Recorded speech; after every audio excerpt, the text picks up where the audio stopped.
I walked into the conference room thinking it was a routine check-in. Instead, my boss slid a stack of papers toward me with the kind of coldness that drains blood from your face. Tessa, care to explain why you approved a $280,000 vendor payment?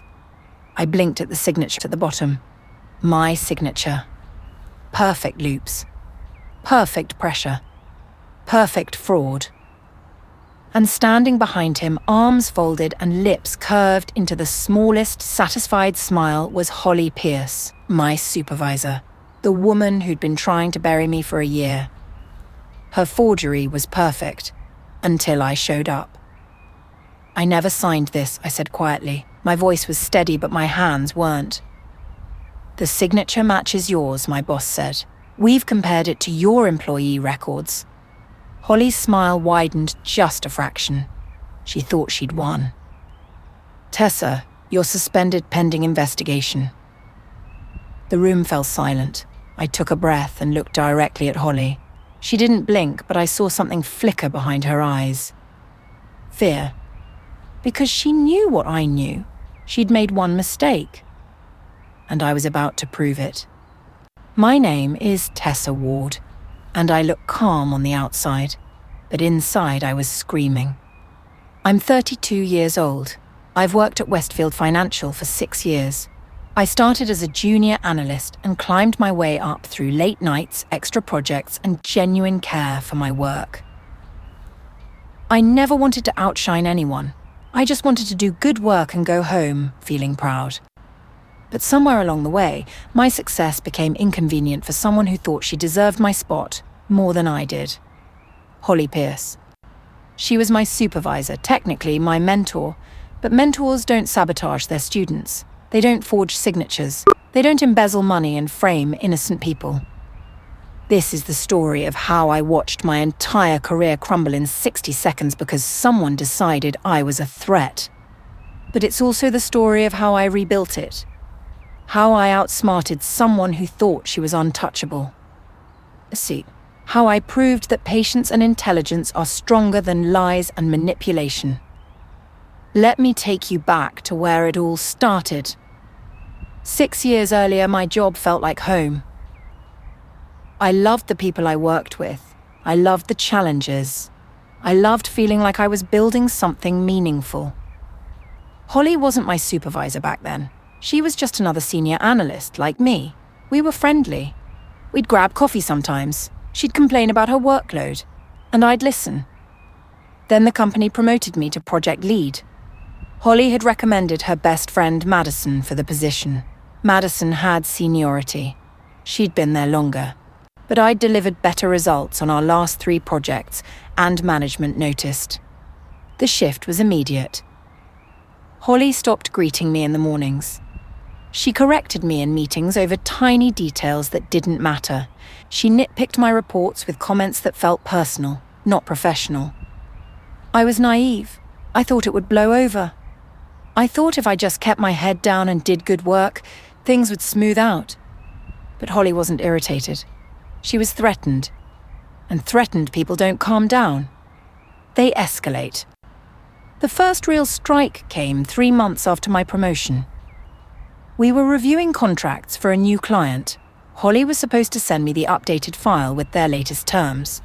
Instead, she sent me an outdated version that made me look completely incompetent during our video call with them. The client was confused. I was mortified. My boss was furious. Afterward, Holly cornered me in the hallway. "I'm so sorry, Tessa," she whispered, but her eyes were cold. "You should really double-check what you open before presenting." Her smile didn't reach her eyes. It was a warning. She wanted me to know she'd done it on purpose. She wanted me to feel small and powerless. But instead of confronting her, I did something smarter. I took a screenshot of the email chain. I noted the timestamp. I saved the file metadata showing when it was last modified. I didn't know why I was doing it. Just instinct. But that instinct saved me. After that, the isolation began. Suddenly, I wasn't invited to team lunches anymore. Conversations stopped when I walked into the break room. My name disappeared from email threads I used to be copied on. It was classic workplace freezing out. Holly was turning people against me without saying a single direct word. Just subtle exclusions, raised eyebrows, sighs when I spoke in meetings. I started eating lunch at my desk. I stopped trying to join conversations. I focused on my work and told myself it didn't matter, that I didn't need to be popular, that results would speak for themselves. But loneliness is heavy, and Holly knew it. She was isolating me so that when she made her real move, nobody would believe me. Nobody would defend me. I'd be alone, vulnerable, at the perfect target. But she didn't know I was watching her too. And I was starting to see a pattern. In a team meeting packed with new hires, Holly decided to publicly humiliate me. "Tessa, why don't you explain the projections you messed up last quarter?" My stomach dropped. I hadn't messed up those projections. I'd corrected them after someone else. Madison, actually, had input the wrong data. I'd even sent an email documenting the fix. But Holly knew that. She wanted to embarrass me in front of people who didn't know the full story. She wanted the new employees to see me as careless. I could have defended myself. I could have pulled up the email right there. But instead, I smiled. "I'll send everyone the correction report I filed," I said calmly. "It's all documented." Holly's jaw tightened. The new hires looked confused. My boss nodded and moved on. But inside, something hardened in me. I wasn't going to play defense anymore. I was going to gather evidence. And when the time came, I'd use it. A few weeks later, a vendor emailed me thanking me for our call. I stared at the message, confused. I had never spoken to them. Attached was a proposal file with my name on it. I opened it and started reading. The writing style wasn't mine. The phrasing was off. The formatting was different from how I structured documents. It was small, but wrong. Someone had impersonated me. I forwarded the email to myself on my personal account. I saved the attachment. I noted the date and time. Then I replied to the vendor, politely saying there must have been a miscommunication and asking them to clarify who they'd spoken with. They never replied. But I knew. Holly was testing the waters. She was seeing if she could act as me without anyone noticing. And she was getting bolder. I started documenting everything. Every email, every meeting, every interaction. I didn't know what she was planning. But I was going to be ready. Out of nowhere, Holly started acting warm toward me. Compliments, soft tone, smiles that almost looked genuine. "I know things have been stressful, Tess," she said one afternoon, leaning against my desk. "Let's rebuild. I think we got off on the wrong foot. People who sabotage you don't pivot without motive." She wanted me relaxed. She wanted me to let my guard down. So I played along. "I'd really appreciate that, Holly," I said, matching her tone. "I've always respected your experience." She smiled wider. For the next few weeks, she was almost friendly. She included me in conversations again. She praised my work in meetings. But I noticed something. She kept handing me documents to review later, stacks of papers that didn't need my signature, but she asked me to initial them anyway. Random vendor forms, budget approvals, internal memos. She was building a library of my handwriting. And I let her. Because I was building my own evidence too. One night I forgot my water bottle at my desk. I drove back to the office around 8. The building was mostly empty. I used my keycard to get in and walked toward my cubicle. That's when I noticed Holly's office door was cracked open. Her light was on. I paused. Holly never left her door open. She was paranoid about privacy. I walked closer and peeked through the gap. Inside, I saw my employee profile on her monitor. My photo, my address, my emergency contacts, my salary information. She was logged into an account she wasn't supposed to use, an administrative account that only HR and senior management had access to. My heart pounded. She was studying me, learning everything about me, and she had access to systems she shouldn't have touched. I pulled out my phone and took a photo through the crack. The image was blurry, but you could see the screen clearly enough. Then I left quietly. Holly never knew I'd been there. After that night, Holly's behaviour shifted again. She started handing me even more documents, purchase orders, vendor agreements, budget reports. She'd drop them on my desk with a casual, "Can you review these when you get a chance?" I never signed them, I just initialed a few and returned them. But I noticed she'd make copies before filing them. She was creating a paper trail, a library of my handwriting, my initials, my signature style. She wanted samples, lots of them, so she could practice, so she could perfect her forgery. I started varying my signature slightly on purpose, adding tiny flourishes, changing the pressure, making mental notes of what I did on which document.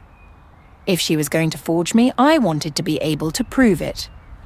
And then, during a presentation 2 weeks later, I caught her. Holly was sitting across from me, doodling on her notepad while someone else spoke. I glanced over. At the top corner, written over and over again, were my initials. My initials. Perfectly written. Over and over again. She was practicing. Right there in the meeting. I kept my face neutral, but my pulse hammered in my ears. I waited until she looked away, then I pulled out my phone under the table and took a digital photo. The image was clear. You could see my initials in her handwriting, repeated at least a dozen times across the top of her notepad. She was preparing for something big. Something that required her to convincingly impersonate me. After the meeting, I went straight to my car and emailed the photo to my personal account with a detailed note about the date, time, and context. I also started keeping a physical journal at home. Every suspicious interaction, every weird email, every time Holly asked me to sign or initial something unnecessary, I documented it all. Because I knew she was planning something. I just didn't know what. Not yet. A week later, I received a calendar invitation. Meeting with Finance Vendor Review, 6 a.m. Thursday. I frowned. I'd never had a 6 in the morning meeting before, and I didn't recognize the sender's email. I clicked on it to get more details. But before the page loaded, the invitation disappeared. Deleted. I refreshed my calendar. Nothing. I checked my email. No deletion notice, no explanation. Someone had sent me a fake meeting request and then immediately removed it. Holly was testing access. Testing whether she could add events to my calendar. Testing whether she could impersonate me in scheduling. She was probing the system, seeing how far she could go. I took a screenshot of the brief notification I'd seen and saved it. Then I quietly reached out to IT, claiming I'd been getting weird calendar spam. I asked them to monitor my account for unusual activity. They agreed. Holly didn't know it, but she'd just triggered a silent alarm. 2 days later, I received a password reset notification. Your password has been reset. If you did not request this, please contact IT immediately. I hadn't requested it. My heart sank. Holly had somehow triggered a password reset. She was trying to gain access to my accounts. I immediately called IT. I didn't request this, I said. Someone's trying to access my account. The technician sounded concerned. He reset my password again, this time with additional security. He also flagged my account for monitoring. We'll track any login attempts, he said. If someone tries to access your account from an unrecognized device, we'll know. I thanked him and hung up. Holly was getting desperate. She needed access to my accounts to execute whatever she was planning. But she'd made a mistake. She'd left a digital trail, and it was watching. I finally realized what she was doing. Holly wasn't just sabotaging me. She was embezzling. And I was going to be her fall girl. It all clicked into place. Holly had been skimming money from vendor payments for months, maybe longer. Small amounts at first, probably. Amounts that wouldn't raise immediate red flags. But embezzlers always get greedy. They start small, then take more and more until someone notices. Holly knew an audit was inevitable, so she needed a scapegoat. Someone with access to vendor accounts, someone who processed payments, someone whose signature could be forged to authorize fraudulent transactions. Me. She'd been building this frame for months, isolating me, gathering my handwriting samples, accessing my accounts, learning my patterns. And when the company finally discovered the missing money, they'd find my signature on every fraudulent document. They'd find my account used to authorize the payments. They'd find me, not her. I sat in my car that night, hands shaking, and realized I had two choices. I could report my suspicions now and hope someone believed me. Or I could wait, gather more evidence, and catch her in the act. I chose to wait. I stopped defending myself in meetings. I stopped explaining my actions when Holly questioned them. I listened more, observed more, smiled when she smiled. Holly thought she'd broken me. She thought I'd given up. But really, I was gathering rope, and she was going to hang herself with it. I started tracking vendor payments more carefully. I noted patterns. I watched which accounts Holly accessed most frequently. I kept copies of every document she asked me to review. I logged every suspicious interaction in my private journal. I was building a case.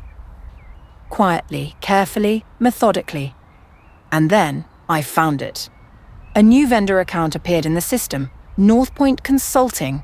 No website, no physical address, no contract trail, no proposal history. Just payments. Small at first, then larger. And every payment authorization had my signature. Except I'd never heard of North Point Consulting. I'd never signed anything for them. Holly had forged my signature, and she'd gotten very, very good at it. I dug deeper into North Point Consulting. The business registration was recent. The listed address was a P.O. box in a town 2 hours away. The owner's name was listed as N. Pierce. Pierce. Holly's last name. She wasn't even trying to hide it. She was arrogant, confident that nobody would look this closely. I printed everything. The business registration, the payment history, the authorization forms with my forged signature. I cross-referenced the payment dates with Holly's calendar. Every single payment was processed on days when I was out of the office. Sick days, vacation days, days I was traveling for conferences. Holly had waited until I was gone to process the payments. She thought she was clever, but she'd left a pattern. And patterns are evidence. I also noticed something else. The signatures were good, almost perfect. But there was one tiny difference. Holly had studied my handwriting carefully. She had copied my loops, my pressure, my slant. But she'd missed one small detail. I loop my Y's. She curves hers. It's such a small thing, the way someone writes a single letter. But handwriting is like a fingerprint. Unique, personal, hard to fake completely. Holly had gotten good at forging my signature, very good, but she couldn't break her own habits. Every time she wrote my name, Tessa Ward, the Y in my last name curved instead of looped. It was subtle. You'd miss it if you weren't looking. But I was looking, and now I had proof. I pulled every document with my signature that Holly had processed. I compared them to documents I'd actually signed. The difference was clear. On real documents, my Y's had a distinct loop at the bottom. On Holly's forgeries, the Y's curved smoothly without the loop. I photographed every single one. I made notes. I built a visual comparison chart. Holly's forgery was perfect. Until you looked at the Y. I had her. Now I just needed the right moment to present my evidence. And that moment came sooner than I expected. The company announced a random internal audit. It wasn't unusual. We had them every few years to ensure compliance and catch any irregularities. But Holly panicked. I saw it immediately. Her fake smile cracked, Her hands trembled slightly when she handed me paperwork. She worked late every night that week. I stayed late too, pretending to catch up on work. I watched her through the glass walls of her office. She was deleting files, altering dates on documents, moving things around in the system. She was trying to cover her tracks. But digital trails don't disappear that easily. And she didn't know that IT had been monitoring my account since I'd reported the suspicious activity. They'd seen her attempts to access my accounts. They'd logged every unauthorized login. Holly thought she was cleaning up her mess, but she was actually making it worse. Because now there was evidence of her trying to hide evidence. Her downfall was beginning. And she had no idea. Holly tried to frame me one last time.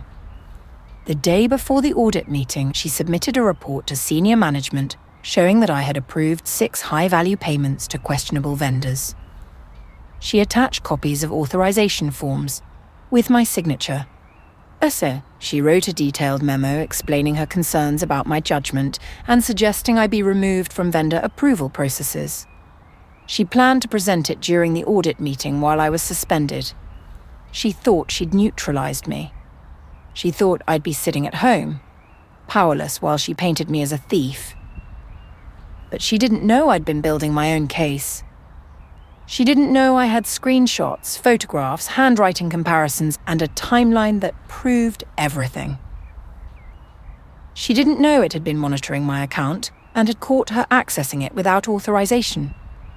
She didn't know the auditors had already noticed the irregularities with Northpoint Consulting. Holly thought she was 10 steps ahead, but she was walking straight into a trap. And the next morning, I was ready to spring it. I walked into the audit meeting uninvited. The conference room went silent. My boss looked confused. The auditors looked up from their papers. And Holly's face drained of all colour. "Tessa," my boss said slowly, "you're suspended. You shouldn't be here." "I have evidence," I said calmly. "Evidence that proves my innocence and identifies the real thief." I placed a folder on the table. Holly's hands gripped the armrests of her chair. Inside the folder was everything. Screenshots of Holly practicing my signature, timestamp logs showing her accessing my account, handwriting analysis comparing real signatures to forged ones, chain of custody inconsistencies for vendor payments, the business registration for Northpoint Consulting listing N. Pierce as owner.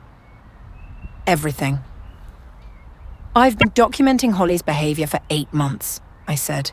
"She's been embezzling money through fake vendor accounts and forging my signature to authorize the payments." The auditors leaned forward. My boss's expression shifted from confusion to shock. Holly opened her mouth, but nothing came out. "But the real proof," I said, "is on the last page." I flipped to the final page of my folder. It was a handwriting analysis report from a certified forensic document examiner I'd hired privately. The expert had compared my real signatures to the forged ones. The report was detailed, technical, and damning. "The forged signatures match Miss Ward's style in most respects," I read aloud, "but consistently show a curved Y instead of Miss Ward's characteristic looped Y. This deviation is consistent across all questioned documents and indicates the work of a single forger with different handwriting habits." The auditors asked to see the documents. I handed them samples, real signatures next to forged ones. The difference was obvious once you knew what to look for. "Additionally," one of the auditors said, looking at his laptop, "IT has provided logs showing that Miss Pierce accessed Miss Ward's account without authorization on 17 separate occasions, including 3 instances where vendor payments were processed." Holly's face turned grey. My boss stared at her in disbelief. "Furthermore," the auditor continued, "the business registration for Northpoint Consulting lists the owner as N. Pierce, with a personal address matching Miss Pierce's home address." Holly finally found her voice. "This is—" "Holly," one of the auditors interrupted, "can you explain why your initials loop the Y?" Holly froze. Her mouth opened, but no sound came out. The auditor repeated the question. Your signature, Miss Pierce. You loop your Ys. Miss Ward loops hers too. But in these forged documents, the Ys are curved, not looped. Can you explain that? Holly's eyes darted around the room. She was cornered. I don't know what you're talking about. I pulled out my phone and showed them the photo I'd taken months ago. Holly's notepad, my initials written over and over again. This is from a meeting in March, I said quietly. She was practicing. The room went silent. Holly's arrogance had written her confession. She tried to speak, but the words died in her throat. Because lies drown people when the truth is stacked too high. There was nothing she could say, no excuse she could make. The evidence was overwhelming. Digital trails, handwriting analysis, business registrations, forged signatures, unauthorized account access. All of it pointed to one person, to Holly Pierce. The board excused her from the meeting. She stood on shaking legs and walked out. She never looked at me. By the next afternoon, Holly was terminated. The company issued a formal statement listing her violations. Embezzlement of company funds totaling over $400,000. Forgery of employee signatures. Unauthorized access to secure systems. Attempted fraudulent impersonation. Defamation of a fellow employee. The police were notified. Charges were filed. Holly's career was over. Her reputation was destroyed. Everything she'd built, everything she'd stolen, everything she'd schemed for, gone. I watched from my desk as she was escorted out by security. She carried a single cardboard box with her personal items. Her face was blank, empty. The woman who thought she was untouchable had been brought down by the very forgery she'd perfected. She'd underestimated me. She'd thought I was weak, passive, easy to frame, but she never considered that I might be patient, that I might be strategic, that I might be smarter than she gave me credit for. And that mistake cost her everything. The company cleared my name completely. They apologized for the suspension. They restored my reputation. They offered me compensation for the emotional distress. But more than that, they offered me something I didn't expect. A promotion. We need people with integrity, my boss said. People who don't just do the right thing, but who fight for it, even when it's hard, even when they're alone. I appreciated the offer. But I'd learned something during those 8 months of hell. I'd learned that my patience was powerful, that my intelligence was valuable, that my integrity couldn't be bought or broken. And I'd learned that I didn't want to work for a company that had let Holly operate unchecked for so long. So I thanked them, and I declined.